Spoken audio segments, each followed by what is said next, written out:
안녕하세요. 박은하 교수입니다. 여러분과 함께 이번 학기의 실용 영어를 이제 제가 가르치게 될 텐데요. 저는 사실 이 수업을 실용 영어 과목을 받으면서 도대체 여러분한테 무엇을 가르쳐야 실용적인 영어를 배웠다라는 말을 들을까? 사실 고민이 좀 됐었어요.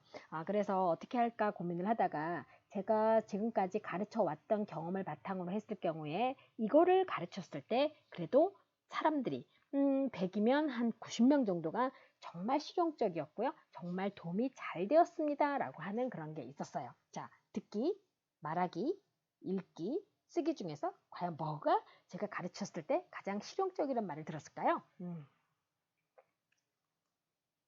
자, 바로 이거예요. 라이팅 도전하여 스피킹 완성하기. 사실은 물론 저는 이제 라이팅을 이제 메인으로 가르칠 건데요. 사실 라이팅을 하게 되면 스피킹도 할 수가 있죠. 예전에 제가 한번 이제 공공기관에 가서 시험을 출제할 일이 있었어요. 근데 시험을 출제하는데 이제 거기 공공기관에 계신 이제 담당하시는 차장님께서 이런 말씀을 하시더라고요.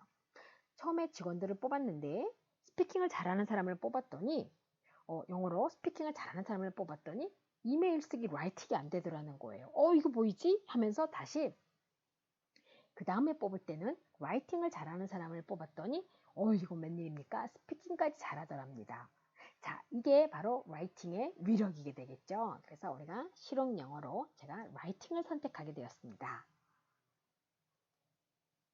자, 일단 이 수업은요, 이렇게 책은 없고요.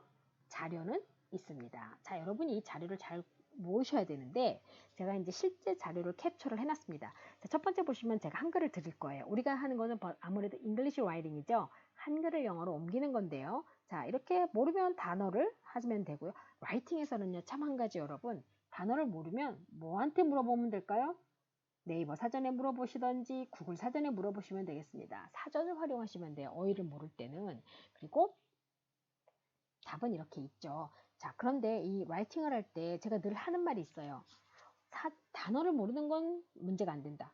단 이거를 모르면 안 된다라고 하는 게 있는데요. 제가 바로 첫 번째 이제 1차 시에서는 요것에 관해서 상당히 많이 강조를 하게 될 겁니다. 그래서 여러분이 귀에 못이 박힐 수도 있어요.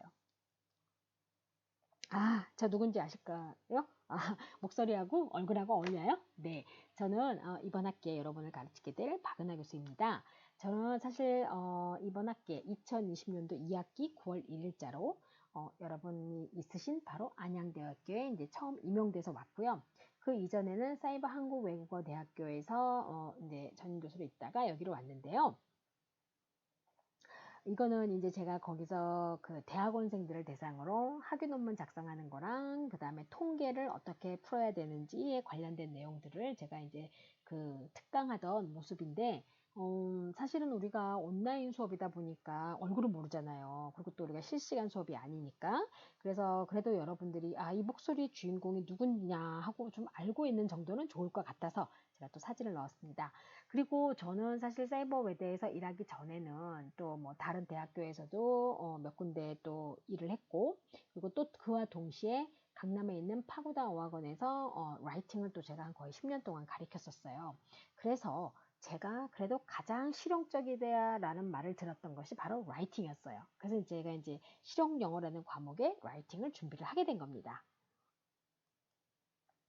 자, 라이팅인 이유 다시 한번 제가 더 설명할게요. 여러분들이 사실은 한 학기 동안 실용 영어를 배우면서도 왜 라이팅이야 라는 것 좀 또 근거가 있어야 되지 않겠습니까?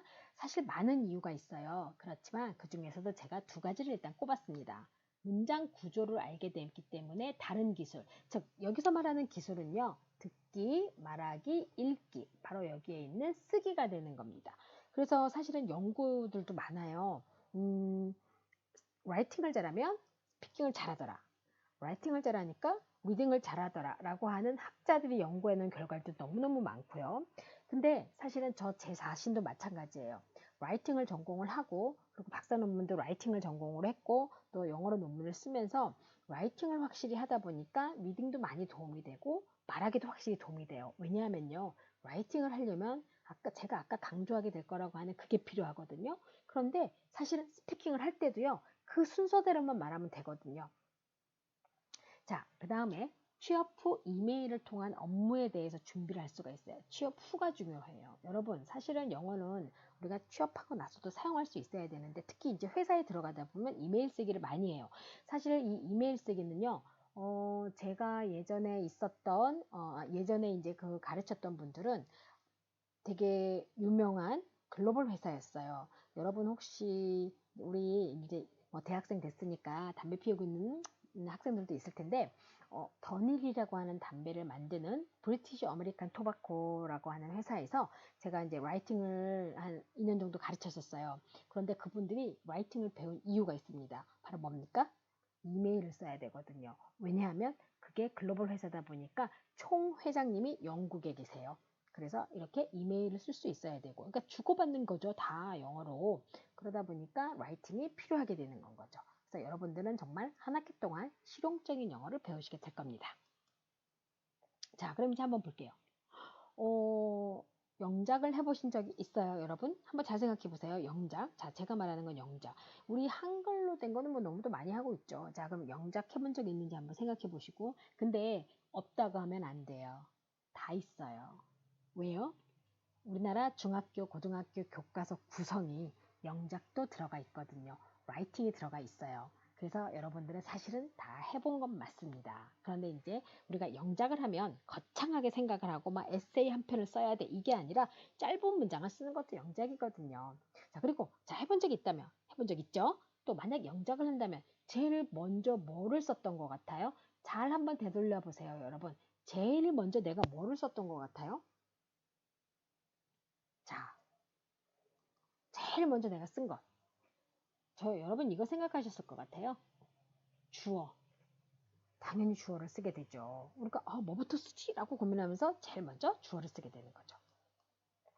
자, 그러면 자, 영작은 과연 뭔가? 자, 지금 보면 여기 커뮤니케이션은 우리가 보통 의사소통하거나 대화를 하거나 얘기하는데요. 자, 영작은 글로 쓰는 거죠. 자, 이건 뭘까요? 바로 그렇죠. written communication이 되는 거죠. 스피킹 같은 경우는 우리가 뭐라고 얘기하냐면요. spoken communication이라고 얘기해요. 이거의 경우에는 스피킹이죠. 자, 여기서 written communication은 뭡니까? 쓰여진. 자, 또는 뭐가 되는 거죠? 글로 된 커뮤니케이션이 되는 거예요. 그래서 우리가 보통 라이팅을 가지고 우리가 영어는 아니더라도 한국말 할 때, 우리말을 할 때 한번 잘 생각해 보세요. 우리말로 글 쓸 때, 이메일 주고받는 것. 당연히 그건 기본이죠. 그리고 여러분, 하루에도 수십 통의 문자를 주고받잖아요. 벌써 이게 바로 written communication이 되는 건 거죠.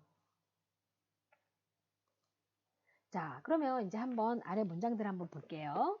지금 보면 나는 친구들을 위해 몇 권의 책을 샀다. 그다음 친구들을 위해 나는 샀다 몇 권의 책을.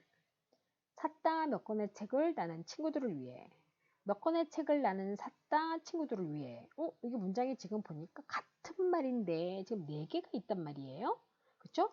자, 이 애들이 과연 몇 개의 몇 개의 문장으로 how many sentences 몇 개의 문장으로 쓸 수 있을까요? 나는 친구들을 위해 몇 권의 책을 샀다. 친구들을 위해 나는 샀다 몇 권의 책을 샀다 몇 권의 책을 나는 친구들을 위해 몇 권의 책을 나는 샀다 친구들을 위해. 어때요, 여러분? 같은 말이죠. 생각해보면. 자, 요거는 몇 문장으로 나올 수 있을까요? 아마 제 생각에는 여러분들 지금 벌써 하셨을 것 같아요. 자, 여러분 졸지 말고요. 자, 이게 몇 문장으로 나올까요? 그렇죠. 바로 한 문장으로 나옵니다. 이렇게 I bought several books for my friends. 여러분이 만약에 이거를 영어로 지금 라이팅을 하셨다면, 화면을 저랑 같이 공부를 하시면서 하셨다면 바로 이렇게 문장이 나왔을 건데, 여기는 좀 차이가 있었을 것 같아요. 자, several 대신에 some을 쓰는 사람도 있었을 거고요. a few를 쓰는 사람도 있었을 거예요. 여기서 잠깐 a little은 쓰면 어떻게 되죠? 틀리는 겁니다. 얘는 어떨 때 쓰는 거예요? 네, 셀 수 없는 것. 얘는 뭐가 되는 거죠? 셀 수 있는 것. 이게 여기서 이제 문법이 작용하게 되는 거죠. 문법은 암기해야 돼요. 자, 그러면 이렇게 4개의 문장들이 영어로 표현을 하게 되면 I bought several books for my friends라고 하는 한 문장으로 나오는 건데 그냥 이걸 썼겠습니까? 여러분들이 뭔가를 따랐을 거예요. 자, 그래서 영어는 뭐가 있을까요? 여러분 지금 이게 빈칸에 뭐예요? 문법? 문법이 있어요. 근데 사실은 이 여기는 문법이 아니에요. 제가 의도한 거는 영어는 문법가 있습니다는 말이 안 되잖아요. 그쵸? 자, 영어는 여기서 아까 제가 한번 언급했는데 순서가 있어요. 그래서 제일 먼저 뭐부터 썼어요? 주어. 주인이 되는 단어거든요. 그래서 주어를 썼습니다. 정해진 자리가 있어요. 너 여기야, 너 여기야, 너 여기야가 정해져 있는 거죠. 그러면 여러분이 영어를 할 때는요, 이 자리가 길게 늘어져 있고 많게 되면 헷갈리게 되는 건 거예요. 하지만 규칙이라는 게 있거든요, 영어는. 자, 정해진 자리와 순서에 따라서 말을 해야 영어가 된다는 거죠. 자, 그렇다면 정해진 순서에 따라 말을 하고 쓰려면 반드시 뭐가 있어야 돼요? 법칙이 있어야 돼요. 그래서 바로 그것이 뭐가 되는 거죠? 문법이 되는 겁니다. 자, 영어는 자리도 정해져 있고 순서도 정해져 있고 법칙이에요. 우리가 이거 법칙은 참 말해 좀 문법보다는 쉽죠? 그쵸? 더 쉬운 게 뭡니까? 바로 순서가 되는 거죠. 그래서 문법, 법칙, 순서 이렇게 말이 더 쉬워지는 거예요. 자, 그러면 문법을 이렇게 느려서 말하면 문장의 법칙이 돼서 문법이에요. 그러면 이 문장의 법칙은 또 뭐가 돼요? 말의 법칙이 돼서 말법이 되는 거죠. 그리고 이 문법을 더 쉽게 말하면 뭐가 되는 거예요? 순서가 되는 거죠. 그러면 이 순서대로 여러분 어떻게 하는 거예요? 쓰고 말하는 거죠. 그래서 문법은 사실 우리가 뗄래야 뗄 수가 없는 존재가 바로 문법이 되겠습니다. 자, 그러면 우리가 우리말을 영어로 옮겨야 되거든요. 그럼 우리말하고 영어랑 차이가 지금 다들 많다고 생각을 해요. 그런데 그 중에서도 뭐 차이가 큰 차이는 사실 별로 없어요. 가장 큰 차이가 하나 있습니다. 자, 여기다 하나 더 넣어야 되겠다. 우리말과 영어의 가장 큰 차이는, 그쵸? 가장 큰 차이는 한국말은 뭐가 없어도 의미 전달이 가능해요. 아까 저거 있었죠? 나는 몇몇의 친구를 위해서 책을 샀다. 나는 책을 몇몇의 친구를 위해서 이렇게 쓰더라도 상관이 없었죠. 즉 뭐가 없어도 돼요?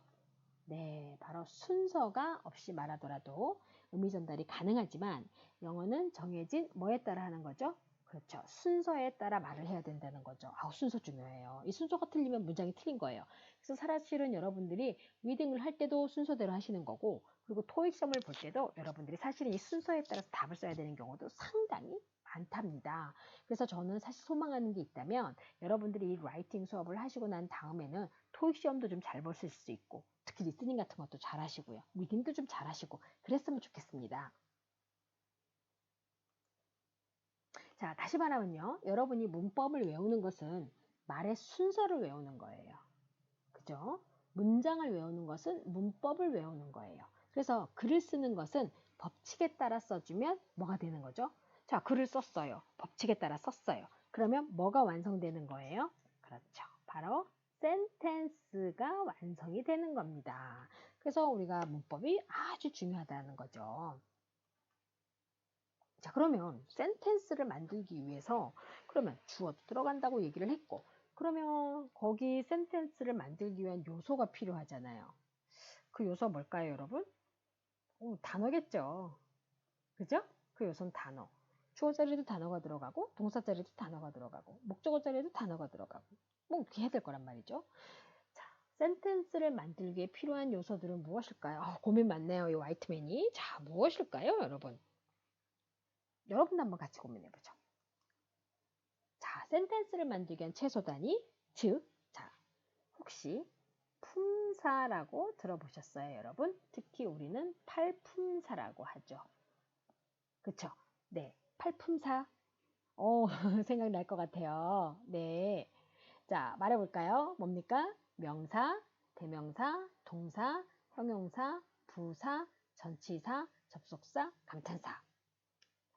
자, 센텐스를 위한 요소인데 우리가 명사, 대명사, 동사, 형용사, 부사, 전치사, 접속사, 감탄사. 그러면 명사는요, 뭐예요? 자, 잘 들어두세요. 생물, 무생물의 이름이 되는 거겠죠. 자, 얘는 그야말로 뭐가 되냐면 이름이 돼요. 생물, 무생물의 이름이 되는 거고요. 대명사는요, 명사를 대신하는 거죠. 그래서 대명사예요. 이게 대명사예요, 대명사. 자, 동사 중요하죠. 자, 동사는 뭡니까? 동작을 나타내는 거죠. 움직임입니다. 주어에 뭐를 나타내는 겁니까? 움직임을 나타내는 단어가 되겠죠. 자, 그리고 형용사는요. 형용사는 명사에다 의미를 더하여 주는 거죠. 자, 그래서 얘는 명사의 의미를 더해 주다. 자, 그리고 부사는요. adverbial에서 얘는 뭐냐면 동사에다가 의미를 더해주는 거예요. 근데 사실은 이 부사는 동사에만 의미를 더해주는 게 아니라 다른 모든 것에서도 의미를 많이 더하여 주죠. 그래서 형용사에도 더해주고 같은 부사끼리도 하게 되고 명사도 가끔 할 때가 있어요. 아, 이건 틀린 말이다. 명사는 아니죠. 자, 같은 부사를 하거나 형용사에도 하고 이렇게 되죠. 그래서 얘는 뭐가 되는 거죠? 의미를 부여해 준다. 의미 더하여 주기. 그래서 우리가 보통 adverb라는 표현을 쓰기도 하죠. 자, 그 다음에 전치사. 아, 이거 전치사 너무너무 중요해요. 왜 중요하냐고요? 자, 문장을 길게 쓸 수 있게 해주는 가장 최소 단위. 이게 바로 문장을 길게 쓸 수 있게 해주는 가장 최소 단위가 바로 전치사거든요. 그래서 이 전치사 여러분은 사실 중요해요. 그래서 라이팅 저 옛날에 가르칠 때는 전치사를 모르면 그 다음 진도 못 나가겠어요. 그만큼 중요합니다. 자, 그 다음에 접속사. 말 그대로 접속사죠. 단어와 단어, 그 다음에 뭡니까? 구와 구, 그 다음에 문장과 문장. 이런 것들을 다 접속해서 연결해 주는 거. 감탄사는 우, 여러분 이런 거 감탄사 있죠. 자, 근데 사실 감탄사 쓸 일이 별로 없어요. 왜냐고요? 사실 한국 사람은 급하면 한국말 나오거든요. 영어 잘 안 나와요. 네. 자, 이렇게 해서 문장을 만들게 한 요소가 이렇게 8개가 있다는 건데 사실 여러분 단어가 몇 개인지 아세요? How many words are there in English? 자, how many words are there in English? 영어엔 단어가 몇 개나 있을까요?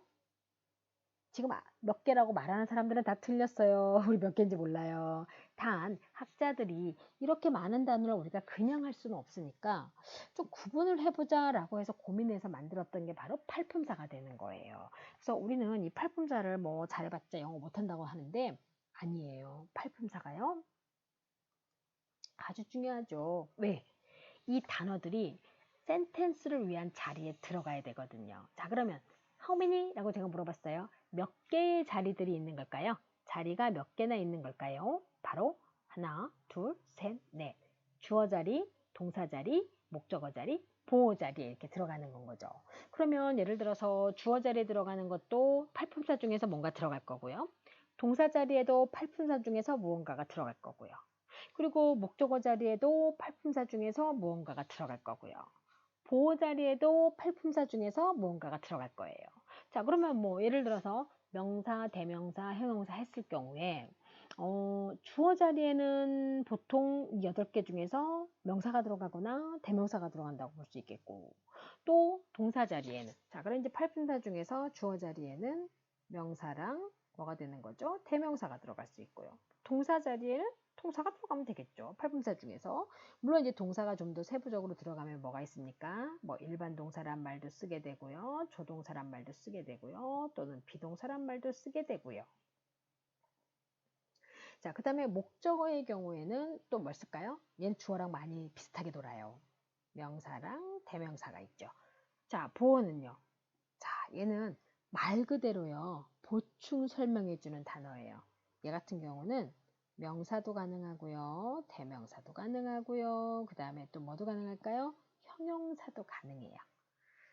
자, 그러면 발품사 중에서 굉장히 역할이 크네요. 명사나 이런 애들이. 그쵸? 우리가 이거를 무시할 수가 없거든요. 센텐스를 위한 자리. 그래서 우리가 자리는 주어, 동사, 목적어, 보호 자리가 있는 거고요.